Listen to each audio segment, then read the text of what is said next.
तो valence bond theory atomic orbital के ऊपर डिपेंड है। पहली चीज किस किस पर डिपेंड है वैलेंस बॉन्ड थ्योरी, तो एटॉमिक ऑर्बिटल कैसे ओवरलैप कर रहे होंगे, हाइब्रिडाइजेशन मतलब जो नए एटॉमिक ऑर्बिटल ओवरलैप कर रहे हैं, अभी पढ़ रहे हैं नेक्स्ट पेज पे कंसेप्ट अपन, पुराने एटॉमिक ऑर्बिटल ओवरलैप करते हैं तो नए एटॉमिक ऑर्बिटल्स बनते हैं, उनको हाइब्रिड ऑर्बिटल्स बोलते हैं, उस कंसेप्ट को कहा जाता है हाइब्रिडाइजेशन। इन तमाम कंसेप्ट पर valence bond theory VBT depend करती है। तो यहाँ पर एक नया कंसेप्ट इनिशिएट होता है, फॉर्मेशन ऑफ हाइड्रोजन मॉलिक्यूल। आप दो हाइड्रोजन एटम ले लीजिए, ठीक है, एक ए है दूसरा बी है। ए के जो इलेक्ट्रॉन है, ऑब्वियस बात है हाइड्रोजन एटम आप लोगे तो उसमें एक शेल ही होगा क्योंकि हाइड्रोजन के पास तो एक ही इलेक्ट्रॉन होता है। पहले वाले एटम का इलेक्ट्रॉन ई लिख रहे हैं और पहले वाले का न्यूक्लियस एन लिख रहे हैं। इसी तरह से दूसरे वाले के इलेक्ट्रॉन को ई बी से रिप्रेजेंट कर रहे हैं और दूसरे वाले के न्यूक्लियस को एन बी से रिप्रेजेंट कर रहे हैं। समझ में आ रही कि नहीं आ रही बात? अब इन दोनों के बीच में एक इलेक्ट्रॉन है और एक क्या है, यहाँ पर न्यूक्लियस मतलब पॉजिटिवली चार्ज बॉडी है, तो नेगेटिव और पॉजिटिव में फोर्स ऑफ अट्रैक्शन होगा कि नहीं होगा? समझ में आई बात? तो जब इन दोनों एटम्स को पास में लाओगे, ये दो हाइड्रोजन के एटम है, इनको पास में जब लाया जाएगा तो नए फोर्स जनरेट होंगे, नए अट्रैक्टिव फोर्स और नए रिपल्सिव फोर्स दोनों के बीच में आएंगे। समझ में आई बात? तो पुराने अट्रैक्टिव फोर्स क्या क्या थे, सुनिएगा मेरी बात। पुराना अट्रैक्टिव फोर्स था एन, पहले वाले का न्यूक्लियस पहले वाले के इलेक्ट्रॉन को अट्रैक्ट कर रहा है और दूसरे वाले का न्यूक्लियस दूसरे वाले के इलेक्ट्रॉन को अट्रैक्ट कर रहा है। समझ में आ रही कि नहीं आ रही बात? लेकिन जब पास में लाओगे तो पहले वाले का न्यूक्लियस दूसरे वाले के इलेक्ट्रॉन को अट्रैक्ट करेगा। समझ में आ रही है बात? और दूसरे वाले का न्यूक्लियस पहले वाले इलेक्ट्रॉन को अट्रैक्ट करेगा। ये चार तरह के अट्रैक्टिव फोर्स जनरेट हो जाएंगे जब दोनों एटम को पास में लाया जाएगा। समझ में आ रही कि नहीं आ रही बात? इन दोनों के बीच में अट्रैक्टिव फोर्स था, इन दोनों के बीच में अट्रैक्टिव फोर्स था। जब पास में लाओगे तो इस न्यूक्लियस और इस इलेक्ट्रॉन में अट्रैक्टिव फोर्स पैदा होगा, इस न्यूक्लियस और इस इलेक्ट्रॉन में अट्रैक्टिव फोर्स पैदा होगा, तो चार अट्रैक्टिव फोर्स हो गए। लेकिन दो रिपल्सिव फोर्स भी पैदा होंगे, इन दोनों इलेक्ट्रॉन में रिपल्शन पैदा होगा और इन दोनों न्यूक्लियस में भी रिपल्शन पैदा होगा। बात समझ में आ रही है?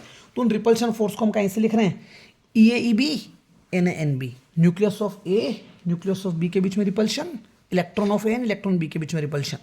बात समझ में आ रही है? एक्सपेरिमेंटली ये पता पड़ा कि जो नए अट्रैक्टिव फोर्स हैं, तो देखो यार भैया चार अट्रैक्टिव फोर्स दिख रहे हैं जबकि रिपल्सिव फोर्स तो दो ही हैं, तो जो नए अट्रैक्टिव फोर्स है वो ओवरऑल रिपल्सिव फोर्स से ज़्यादा हैं, तो मॉलिक्यूल एक दूसरे के पास में ही आएंगे, दूर नहीं भागेंगे। New attractive forces are more than new repulsive force, hence two atoms will approach each other. दोनों एटम एक दूसरे को अप्रोच करेंगे और जब भी दोनों एटम एक दूसरे को अप्रोच करेंगे तो सिस्टम मिनिमम एनर्जी स्टेज पर चला जाएगा। ठीक है भैया, पहले तो उत्सुकता थी एक दूसरे की तरफ आने की, तो एनर्जी बहुत ज़्यादा थी, अब धीरे धीरे धीरे धीरे आए, अब एक ऐसे स्टेज पर आ गए कि अट्रैक्शन ज़्यादा है रिपल्शन कम है, तो यहाँ पर इन दोनों में मिनिमम एनर्जी, इनको लग रहा है कि हमारा काम हो गया बॉस। समझ में आ रही है बात? सो मिनिमम एनर्जी है, इसलिए इनके बीच की पोटेंशियल एनर्जी क्या होगी, डिक्रीज हो जाएगी। समझ गए? सो यहाँ डायग्राम से हमने रिप्रेजेंट कर रखा है, ई ए एन ए, इन दोनों के बीच में डैश डैश वाली लाइन जो है पुराना अट्रैक्टिव फोर्स है। इसी तरह से ई बी और एन बी के बीच में डैश डैश वाली लाइन पुराना अट्रैक्टिव फोर्स है। लेकिन एन ए और ई बी पहले वाले का न्यूक्लियस और दूसरे वाले के इलेक्ट्रॉन के बीच में नया अट्रैक्टिव फोर्स और ये भी नया अट्रैक्टिव फोर्स, और यहाँ रिप्रेजेंट कर रखा है पहले वाले का इलेक्ट्रॉन और दूसरे वाले इलेक्ट्रॉन में रिपल्सिव फोर्स है जब दोनों एटम को पास में ला रहे हो, और न्यूक्लियस के बीच में भी रिपल्सिव फोर्स है। So energy releases when bond is form. Bond तोड़ने के लिए क्या करते थे अपन, एनर्जी देते थे। यहाँ बॉन्ड बन रहा है तो एनर्जी क्या होगी, रिलीज होगी। बात समझ में आ रही है?